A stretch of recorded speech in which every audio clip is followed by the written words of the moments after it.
and welcome to The Big Bang. In today's show, we've got big bubbles, bigger balloons and batik technique. Gareth? Gareth?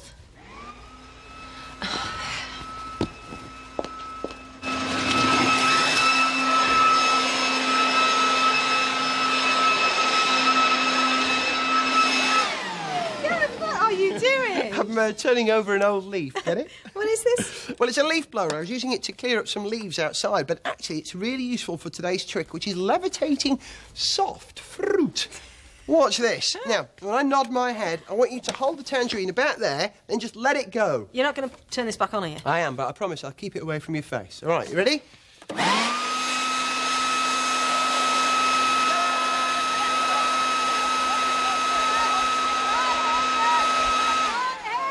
I can't hear you. Well, turn this off then. I'll show you how that works. It's fantastic, isn't it? It's almost impossible to believe. What you've got here is a column of moving air, and this tangerine sits half in and half out of the column. Now, air presses on everything, but moving air presses less than still air. You've got moving air here, still air here, so the still air keeps the tangerine floating, levitating. One more go.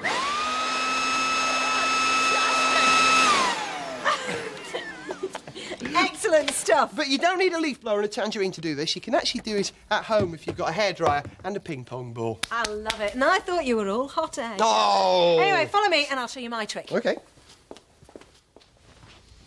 Now, I have here a 2p piece and a piece of paper. If I drop them, which one will fall faster?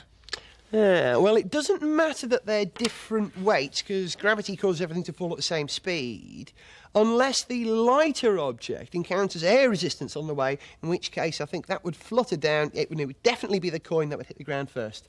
Perfectly sensible, Gareth, but remember, this is a trick. I can make the coin and the piece of paper land at the same time. Yeah, using glue or tape or something. Me cheat? Never. I'll show you how it's done at the end of the programme.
Soap bubbles, namby-pamby, beautiful things. It's much more fun to torture soap film and twist it into wild contortions. And the centrepiece of any torture chamber is a rack over which you will stretch your victim. And I've made my rack out of garden wire and sticky tape. Now, soap film is very interesting stuff. It's actually really lazy. It doesn't want to be stretched. It wants to be as small as it possibly can. So watch what happens when I dip my square frame into my soap mixture here, my bubble mixture, which is just ordinary washing up liquid and water. Look, you get a slightly beautiful and quite ordinary square bubble. But what happens when you put a cube into the mixture? Well, will you get a cube-shaped bubble? Well, there's only one way of finding out. No, look at that. The bubble is trapped by the cube, and it's stretched into the strangest of shapes and planes, but certainly not a square or a round bubble, OK?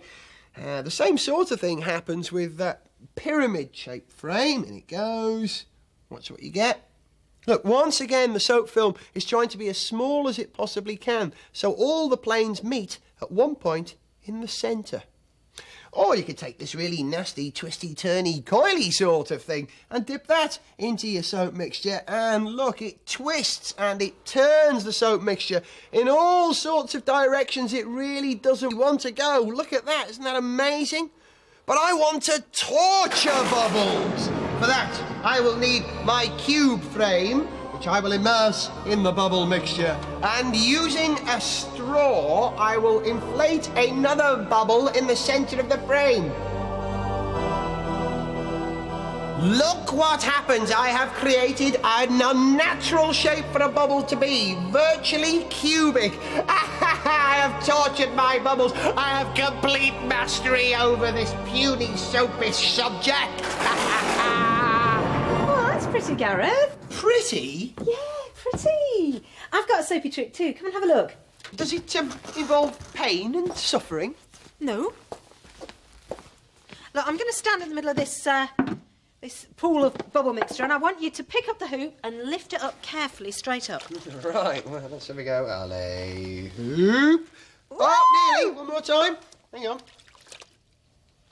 Yep. Bubble wrap Bellingham. It's brilliant, isn't it? Can I have a go? Oh, no, we'll never get the hoop past your mouth. It's too big. Cheek!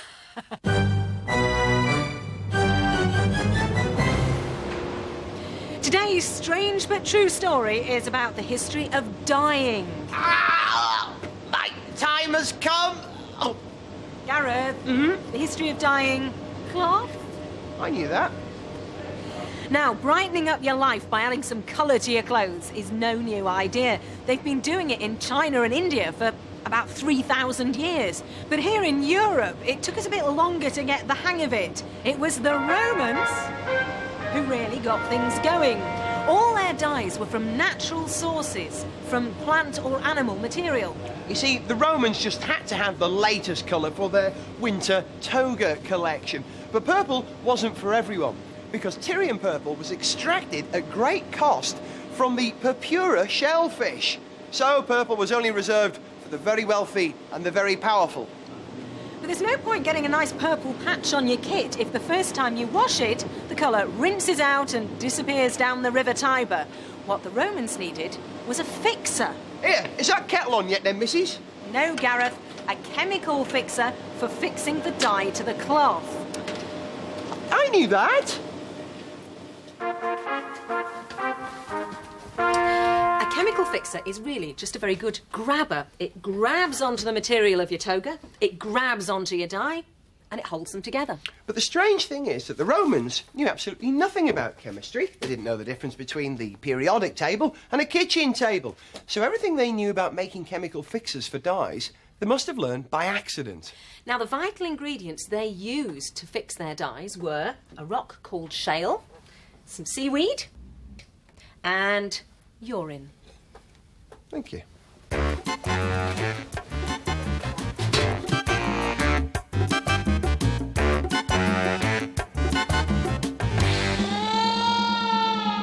So how did they hit on this winning combination?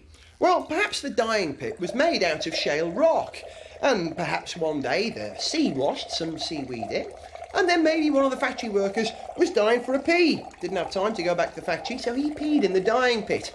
It's just a theory, but whatever, the fixer that they produced was a sort of salt called alum, and it was so effective at its job that it's still in use thousands of years later. Right, that ought to do it. And urine was still used to make alum right up until a couple of hundred years ago. By then, it was a massive industry, and they needed lots of urine, so people were paid per bucket, and there was a collection system that went from house to house, a bit like a milk round, in reverse. That'll be 1p, please. Now, urine contains a chemical called ammonia, which, when it's mixed with the shale rock, makes a very good fixer. The amazing thing is, though, you can actually use urine on its own as a fixer. It's not quite as good, but it does actually work. You just dip your toga into the fixer and let it dry. Now you can dye it, and the dye won't wash out. And this will definitely need a wash. So, what colour are you going to make that one in? Pea green. Whoop, there it is. Very smart, Gareth. It's a very suitable colour. Yes, I know the dye in this T-shirt was fixed with urine, but you can take your fingers off your nose now because it's been washed thoroughly since. Oh, talking of washing. Well, I've been dyeing T-shirts too. This is one of mine, and I've been using completely natural ingredients. Just like me. Well, all the dyes I've used have come from foodstuffs. This lovely strong yellow comes from onion skins. What you do is put them in a bowl, add some hot water, and then leave them to soak, and all the colour seeps out. These have been in for about a quarter of an hour or so, and that should be long enough. Then you sieve off the onion skins, so you're left with the liquid, and you've got your yellow dye. Can you do pea green then? Well, I've got a sort of browny green here, and surprisingly enough, that comes from red onion skins. Weird. Red cabbage, mind you, gives you blue and purple. And if you actually want red dye, then you use beetroot. Now, as the Romans found out, you need to treat your T-shirt with a chemical fixer before you dye it to make sure that the colour doesn't just wash out. But don't use urine. It's not really very hygienic, and it's not as effective as this stuff. This actually is alum. It's not made exactly the same way as the Romans did it, but it's just as good, and you can get it at your local chemist. Dissolve a tablespoon of this in a basin of hot water, stick your T-shirt in for an hour, then let it dry before you dye it. Now, you can dye your T-shirt all one colour, or you can get a pattern like this by using what's called the batik method. Now, to do batik, you need some white rubber glue, like the stuff you use at school, and some sticky tape. The glue and the tape are going to stop the dye from getting into certain parts of the material. And I've put tape on the inside of the T-shirt here. That'll stop the dye getting in at the back. And I'm going to do a pattern with the glue on the front, and after I've dyed it, I'll get an imprint of that on my final T-shirt. Let me show you. I've got the glue in a squeezy bottle because it's easier to draw on the T-shirt with it like this. Now, the best patterns are swirly patterns, but you can also write letters. So I'm going to put BB on this. That was a bit splodgy. Never mind. There we go. Now, that needs to dry out overnight, and then it's ready to dye, and I'm going to dye this one in the red beetroot water I've got. In it goes. That needs about a quarter of an hour in there. Messy stuff. And then you let it dry overnight again. Then all you do is peel your glue off, and you get your lovely batik dyed T-shirt. I have to say, I still prefer pea green. You would. Anyway, take a look at this. If you start with a coloured shirt, you can get a whole range of different effects. This was a blue T-shirt, dyed it in the yellow onion skins dye, and this is what it looks like. Now your writing is in blue with a green background. Good trick, that. Actually, speaking of tricks, what about your coin and piece of paper trick? Ha ha, come this way. Admit it, I'm right, aren't I? The air resistance slows the paper down, so there's no way in the world that a piece of paper and a penny can hit the table at the same time. Are you absolutely sure? Sort of. You watch this then. I can't believe it, I'm wrong. You're not completely wrong. You see, it is a trick, of course. Now, normally when you drop a piece of paper, it has to push the air underneath it out of the way as it falls, and so it falls more slowly. But put the piece of paper on top of the coin, and the coin moves the air out of the way, and there's no air resistance on the piece of paper. I've been well and truly tricked. That's it for this big bang. Next time, we shall be making paper, and we'll be discovering the strange but true story of the toilet. So join us for the bog bang. See you then. And then what happens if you sort of push them both down really quick?